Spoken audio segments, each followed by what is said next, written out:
chère graine d'étoile. Je suis Tia d'Arcturus et je m'adresse à vous maintenant avec une fréquence de stabilité, une force calme et lumineuse qui ne cherche pas à argumenter avec la vie, mais à l'amplifier. Nous venons vers vous en tant que civilisation, ayant étudié la conscience, comme vos scientifiques étudient la lumière, par l'expérience directe, la résonance et les résultats tangibles.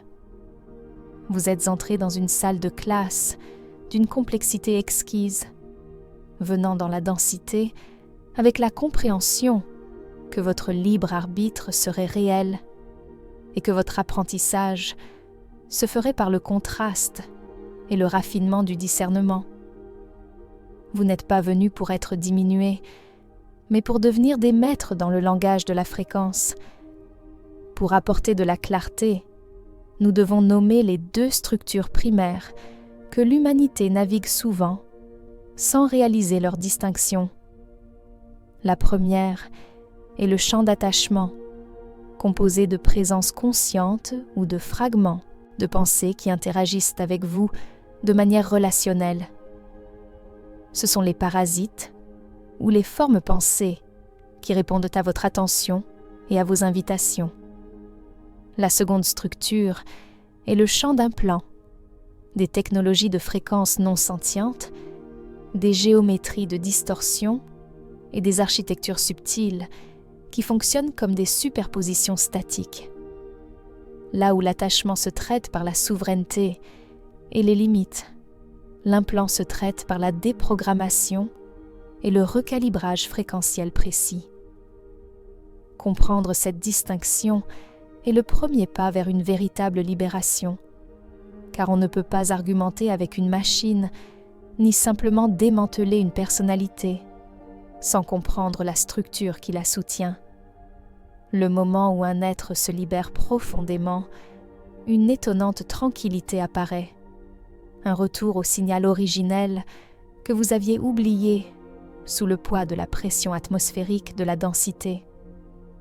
Pour naviguer vers cette clarté, vous devez comprendre le réseau de consentement qui régit votre univers. Le consentement ne fonctionne pas comme un simple interrupteur, mais comme un treillis vivant, tissé à travers votre attention, vos émotions, vos croyances, votre imagination et vos répétitions. Beaucoup cherchent le moment dramatique où ils auraient signé un contrat, mais en réalité, l'accord s'assemble souvent, brin par brin. Votre attention est votre monnaie créative. Là où vous la placez de manière répétée, vous nourrissez un champ.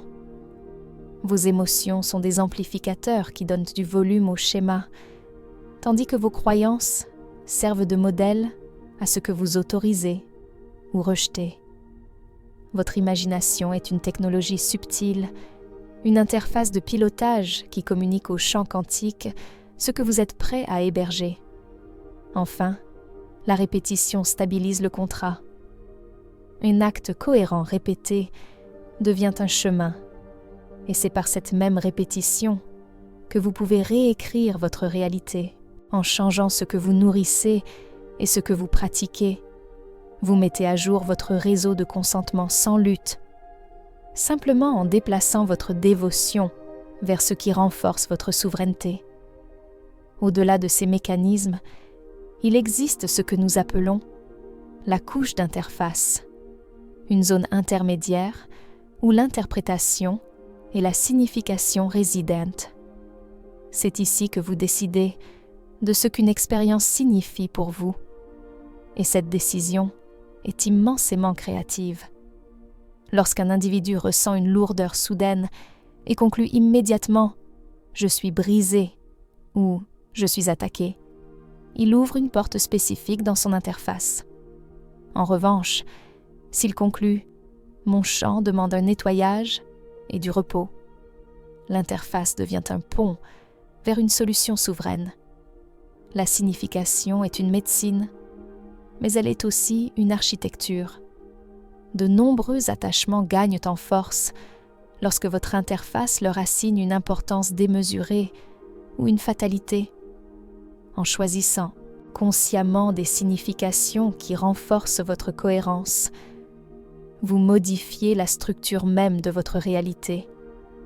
Dire « je choisis le sens qui augmente ma maîtrise » est une pratique simple, mais radicale, qui empêche les influences extérieures de s'enraciner dans votre narration personnelle. Vous n'êtes pas les victimes de vos ressentis, vous en êtes les interprètes souverains. Et chaque interprétation est un acte de construction de votre temple intérieur. Il est également essentiel d'aborder votre héritage galactique avec maturité et précision, car vos mémoires cellulaires portent les traces de nombreuses lignées, pléiadiennes, syriennes, andromédiennes, Orion, Zeta. Ces noms désignent des familles de conscience avec des histoires d'interaction complexes. Cependant, une lignée n'est pas une intention unique. Au sein de chaque famille, il existe des factions, des philosophies et des stades d'évolution différents. Certains groupes ont offert des codes de souvenirs et des géométries protectrices, tandis que d'autres ont utilisé la technologie comme mécanisme de pilotage pour biaiser l'attention humaine vers la peur. Le discernement ne consiste pas à mémoriser des noms ou à catégoriser hâtivement, mais à devenir fluide dans la résonance. Vous devez apprendre à sentir ce qui élargit votre cœur et ce qui contracte votre être.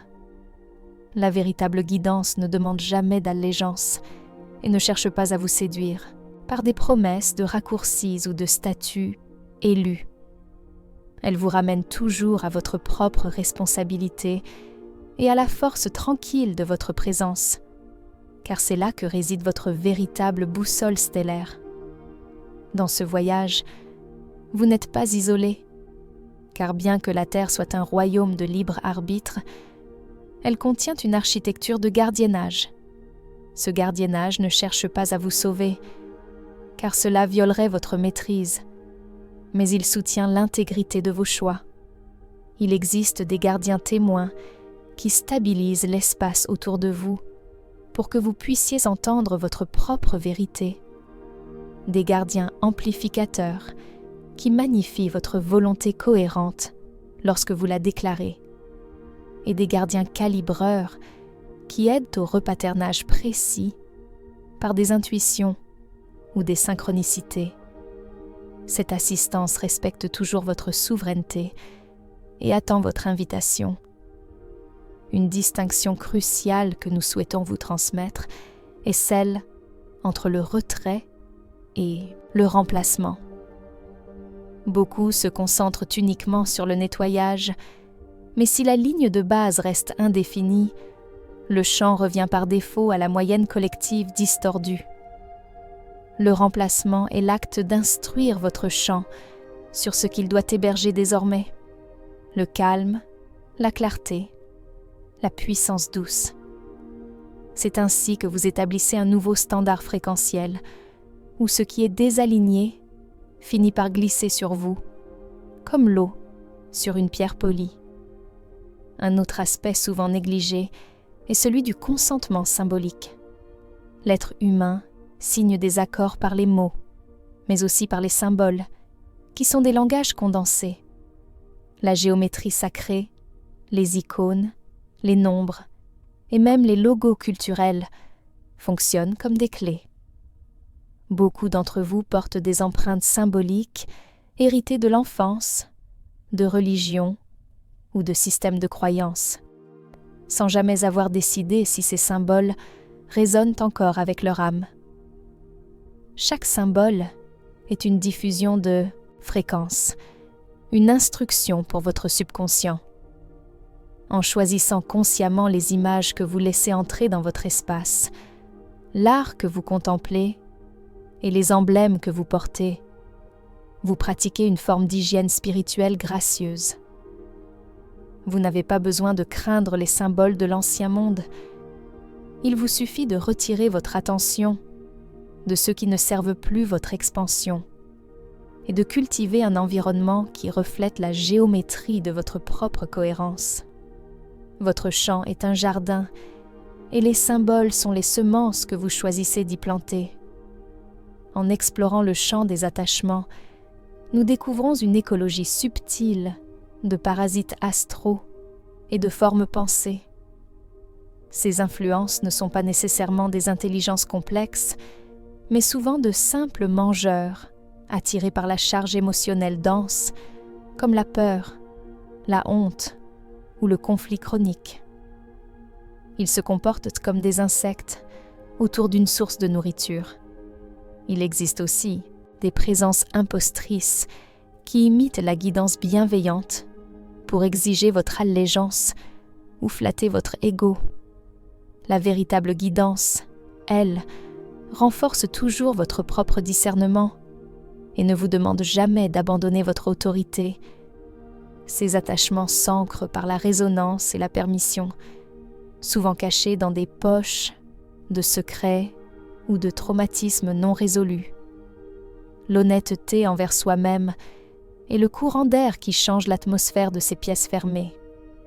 Le remède n'est pas la guerre, car la colère crée la charge exacte dont ces entités se nourrissent, mais une autorité calme et une compassion qui raccompagnent ces fragments vers leur propre évolution.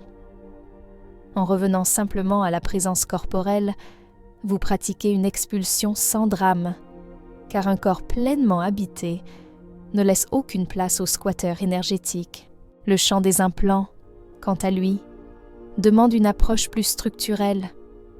Ces superpositions agissent comme des filtres qui biaisent votre perception, créant un doute chronique ou une déconnexion de votre intuition. Ils peuvent être hérités ou acceptés par des accords collectifs. Pour les dissoudre, le son est l'une des technologies les plus élégantes. Le son n'est pas qu'une vibration. C'est une information structurée qui contourne le mental pour réorganiser la géométrie subtile de votre être.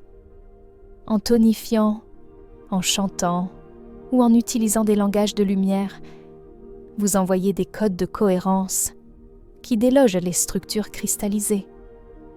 La visualisation précise, comme l'invocation d'un pilier de lumière ou de géométrie dorée, fonctionne lorsqu'elle est couplée à une certitude intérieure. L'implant persiste souvent comme un biais subtil, même après que l'émotion a été traitée. C'est pourquoi un nettoyage par couche est nécessaire.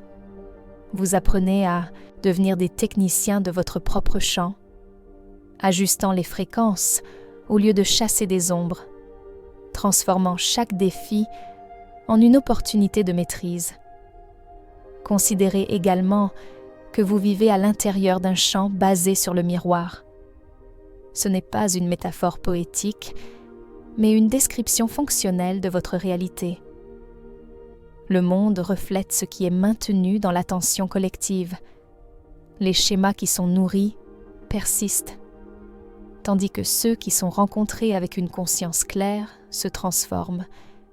Dans ce miroir, les attachements et les implants ont servi d'instruments, montrant à l'humanité où elle abandonne son autorité, où elle accepte l'engourdissement comme normal, et où elle confond l'intensité avec la vérité. Cependant, nous voyons une marée de clarté s'élever sur votre monde. Des individus remarquent ce qu'ils ignoraient autrefois. Des familles questionnent des cycles ancestraux, et une vague de refus doux se propage. Ce refus n'est pas une lutte, mais une reconnaissance tranquille. Ceci n'appartient pas à mon champ. Cette graduation collective est en cours, et chaque fois que vous choisissez la cohérence plutôt que la réaction, vous aidez à stabiliser une nouvelle grille de liberté pour l'ensemble de l'humanité. L'alchimie émotionnelle est une autre clé de cette transformation. Votre tâche n'est pas de supprimer vos émotions, mais de ne pas leur construire un trône. L'émotion est un mouvement. Lorsqu'elle est fusionnée avec une histoire répétitive, Elle crée une boucle qui devient une porte d'entrée pour les influences extérieures. L'honnêteté émotionnelle combinée à une respiration calme crée un courant de nettoyage, tandis que l'émotion cristallisée devient un ancrage pour les structures de contrôle. Apprenez à laisser les sentiments vous traverser sans les laisser définir votre identité. En restant le témoin de vos vagues intérieures, vous devenez inattaquable. La densité ne peut pas s'accrocher à ce qui est en mouvement fluide. C'est dans cette fluidité que vous découvrez que votre vulnérabilité, lorsqu'elle est habitée par la présence, devient votre plus grande force, car elle est authentique et donc parfaitement alignée avec la source de toute création. Pourquoi l'humanité a-t-elle accepté ces voiles ? Il y a des accords de curriculum, le choix de s'incarner dans un monde où l'amour et la souveraineté doivent être choisis consciemment au milieu de l'intensité. Mais il y a aussi des contrats passés dans l'accablement ou l'ignorance. La bonne nouvelle est que ces contrats sont des documents vivants, pas des barreaux de prison. Dès que la conscience change, l'arrangement peut changer. Une simple révocation, faite avec une conviction calme, réorganise instantanément le champ. En déclarant que vous révoquez tout accord qui diminue votre clarté, vous reprenez les rênes de votre gouvernement intérieur. Mais cette déclaration doit être suivie par l'incarnation. Vous ne pouvez pas déclarer votre liberté et passer ensuite des heures à nourrir des boucles de peur ou d'obsession. La cohérence est ce qui stabilise le nouveau contrat. Votre vie devient alors la preuve de votre souveraineté, un acte de rayonnement constant où l'incohérence ne trouve plus de point d'appui. Pour intégrer tout cela, nous vous proposons un rythme simple en 5 étapes. Reconnaître sans peur, révoquer avec autorité, extraire par la fréquence, remplacer par la cohérence et maintenir par le rythme quotidien. Le maintien n'est pas une vigilance épuisante, mais une hygiène naturelle, comme prendre soin de son corps physique. Les signes d'un nettoyage efficace sont un sommeil plus léger, des pensées plus simples et une curiosité naturelle qui revient. Si un ancien déclencheur surgit, ne le voyez pas comme un échec, mais comme une donnée, indiquant qu'une couche supplémentaire demande votre attention. Vous n'êtes pas ici pour mener des batailles éternelles, mais pour irradier une telle clarté que l'obscurité ne peut simplement plus coexister avec votre présence. Choisissez une pratique aujourd'hui, une seule note tonifiée avec présence, une seule déclaration de souveraineté faite avec le cœur, et sentez la stabilité de votre propre signal revenir. Nous restons avec vous dans ce triomphe tranquille de votre propre choix. Vous êtes les maîtres que vous attendiez, et votre souveraineté est le plus beau cadeau que vous puissiez offrir à la tapisserie de la création.